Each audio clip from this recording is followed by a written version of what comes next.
dan diperbolehkan pemerintah daerah mendapat dukungan karena sudah ya diangkat kemarin sesuai dengan instruksi Bapak Presiden kepada Pak Mendagri yang namanya Permendagri tahun 2011. Jadi nanti APBD juga boleh masuk, tapi klub amatir. Kalau nanti APBD masuk ke Liga 1, Liga 2 akan tertutup karena ada klub licensing, tidak boleh ada dana ya, dari pemerintah daerah. Tadi disampaikan dalam membangun kepercayaan publik, private sector dan pemerintah, ya tidak mungkin kalau PSSI-nya tidak terus meningkatkan dirinya, introspeksi untuk lebih profesional dan transparan.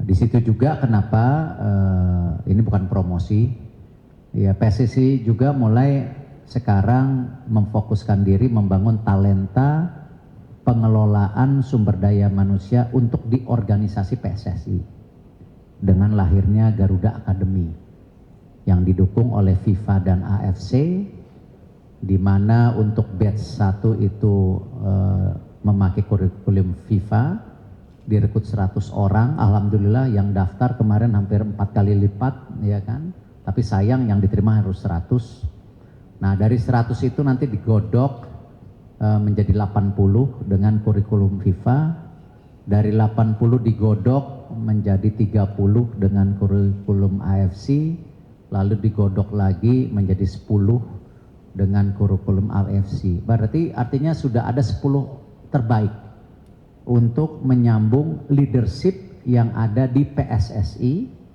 ataupun di organisasi olahraga lain. Karena kita membuka yang mendaftar itu tidak hanya Asprof atau provinsi PSSI atau bekas pemain atau klub atau pelatih yang mau jadi manajemen, tetapi juga kita membuka untuk cabur lain. Nah artinya apa?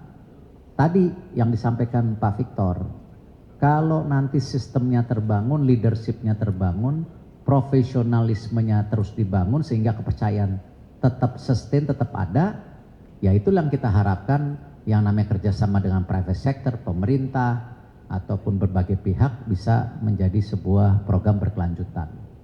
Untuk program pembinaan menyeluruh sepak bola, piramida sepak bola itu kompleks dan luas. Kita tidak mungkin ya membangun sepak bola PSSI sendirian, tidak cukup dana. 650 miliar yang sekarang kita dapatkan itu 80% untuk timnas, sisanya untuk pembinaan provinsi dan sebagian memutar kompetisi grassroots. Nggak cukup. Liga sendiri terus kita sehatkan dan dia sudah ada perputaran duit hampir 600-700 miliar. Nah kenapa sekarang klub-klub di liga itu kita wajibkan juga ikut klub licensing? Ya, jadi tidak ada lagi tuh nanti ke depan isu nggak bayar gaji ini, bahkan mereka harus mulai membangun elite pro academy. Nah ini masih 2 wing. Nah kenapa kita kemarin juga mulai mendorong ya membangun sepak bola amatir? Tidak mungkin sepak bola ini dibangun hanya yang Liga 1, Liga 2-nya saja, karena penilaian dari AFC, ini AFC ya, untuk ranking liga itu prestasi klub di pertandingan AFC tanpa melihat apakah liganya sehat, apakah liganya sustain, apakah liganya yang juara gantian gitu. Nah di banyak negara sekarang sudah mulai lahir super club. Super club negara titik-titik, saya nggak mau sebutin mereknya. Super club negara titik-titik di Asia Tenggara nih, Tengah. Nah saya tidak mau mengambil jalan super club. Tadi makanya tetap membangun amatir Liga 3, Liga 4 ya. Di mana nanti Liga 4 akan berputar di perkotaan amatir ya. Selama 4 bulan, Liga 3 akan bermain di Liga ya provinsi nanti, kejuaraan provinsi. Dan ini amatir dan diperbolehkan pemerintah daerah mendapat dukungan karena sudah ya diangkat kemarin sesuai dengan instruksi Bapak Presiden kepada Pak Mendagri yang namanya Permendagri tahun 2011. Jadi nanti APBD juga boleh masuk, tapi klub amatir. Kalau nanti APBD masuk ke Liga 1, Liga 2 akan tertutup karena ada klub licensing, tidak boleh ada dana dari pemerintah daerah. Artinya membangun sepak bola itu memerlukan pendanaan yang sangat besar. Artinya tidak cukup dari private sector aja, dari pemerintah pusat, daerah, dan tentu masyarakat. SSB itu yang mengelola masyarakat. Nah, jadi piramida ini harus mulai jalan. Memang di awal 2 tahun pertama PSSI fokus di piramida teratas tim nasional. Karena dengan membangun tim nasional yang punya mimpi dan harapan, kita menyatukan semua mindset, pikiran, dan hati kita untuk membangun sepak bola Indonesia. Baru kita bangun grassroots-nya. Gitu.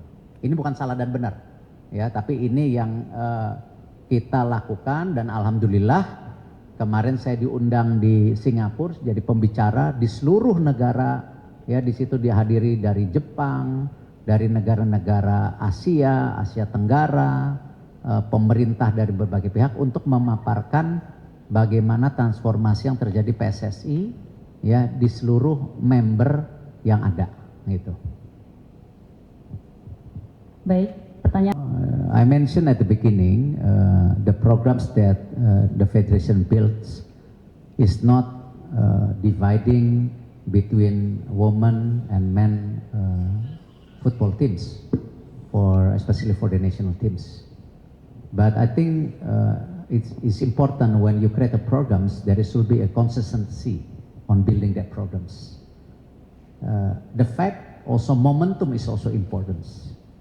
So with the latest result that our women's national team, despite we have all the young players among our national team, which is 15, 17 years old, which is comparable to many other national teams around the regions, but the performance of our national teams on the right tracks, which is we won the AFF Cup, which is we never achieved that champions before. So this is why when we qualified on the qualification for AFC, which is will be placed in Indonesia also this month, which is next month. So there is a probability also that our team can compete among the top 3 teams in our groups. So if we become the number 1 seeded on that group qualifications, that we can qualify for Asia Cup. So actually within in the next couple of months. But to get to World Cup 2027, there's a long discussion we have to make and long programs we have to create it. And in terms of building the grassroots, as we mentioned before, is very important that not only building football to the top levels as a national team or League 1, League 2, but it's important to involve the grassroots level. Yeah.